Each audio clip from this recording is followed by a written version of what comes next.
Hi అండి, welcome to చామస్ kitchen. నేను ఈరోజు చేసే రెసిపీ పండుగప్ప ఇగురండి. ఇది ఇగురే వేసుకుంటారండి. సముద్రం చేప అంటే పులుసుకి ఎప్పుడైనా సముద్రం చేప పెద్ద బాగోదు అంటారండి. 2 కిలోలు తీసుకున్నానండి చేపలు. దానికి కావాల్సిన పదార్థాలు: ఉల్లిపాయలండి ఒక 8 వరకు తీసుకున్నాను, మీడియం సైజ్ తీసుకున్నానండి.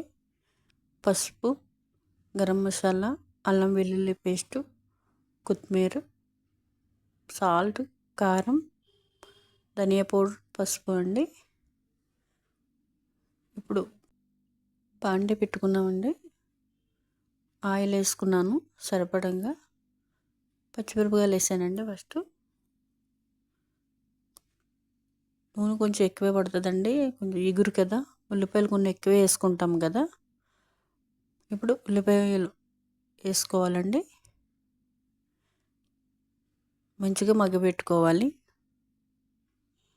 బాండి ఎప్పుడైనా ఎగురికి వెడల్పుగా ఉండే తీసుకోవాలండి, ఎందుకంటే ముక్క కలిపేటప్పుడు ఇడిపోతుందండి. ముక్కలు వేసేసుకున్నాను, ఇట్లా పరుచుకోవాలి, అప్పుడు ముక్క అనేది ఎడవదండి. ఇప్పుడు అన్నీ కూడా వేసేసుకున్నాను. అంటే మ్యారినేషన్ చేసి కూడా పెట్టుకోవచ్చు, అంటే ఎక్కువసేపు అవసరం లేదండి. ఉల్లిపాయలు మగ్గినంతసేపు పెట్టుకోవచ్చు, కానీ నేను అంత టైం లేక డైరెక్ట్ ముక్కలు వేసేసుకుని ఇవన్నీ వేసుకుంటున్నాను. ముక్కలు ఎప్పుడైనా ఎడవకుండా కానీ జాగ్రత్తగా కలుపుకోవాలండి. ఇలా గిన్నె పట్టుకుని కలుపుకోవాలి, గరిటతో కంటా కూడా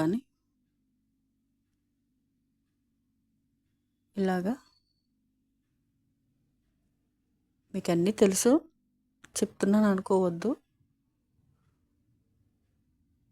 ఎప్పుడైనా వెడల్పాటి బాండి పెట్టుకోవాలండి. ఎగురికి పులుసుకి అయితే పర్వాలేదు, కొంచెం మామూలుగా పెట్టుకున్నా ముక్క తేరుతుంది కాబట్టి పులుసులోని. ఇది అలా కాదు కదండి. ఇలాంటి వాటర్ పోసుకుందాం, కొన్నే పోసుకోవాలండి, ఎందుకంటే బేసిక్గా కొంచెం అల్లం వేసిన తర్వాత వాటర్ వస్తుంది, అందుకని కొన్ని పోసుకోవాలి. మీకు సామెత తెలిసే ఉంటుంది, మటన్ ఉడక్క చెడుతుందంటండి, చేప ఉడికి చెడుతుందంట. అందుకని ఎక్కువసేపు ఉడికించుకోవద్దు. అంటే ముక్క ఇలా సదురుకొని కొంచెం మీడియంలో పెట్టుకుని ఉడికించుకోవాలండి. రెడీ అయిపోయిందండి పండుగప్ప ఇగురు. థ్యాంక్స్ అండి చూసినందుకు. లైక్, షేర్, సబ్స్క్రైబ్ చేసుకోండి. మరిన్ని వీడియోలతో మీ ముందుకు వస్తానండి. థ్యాంక్స్ అండి.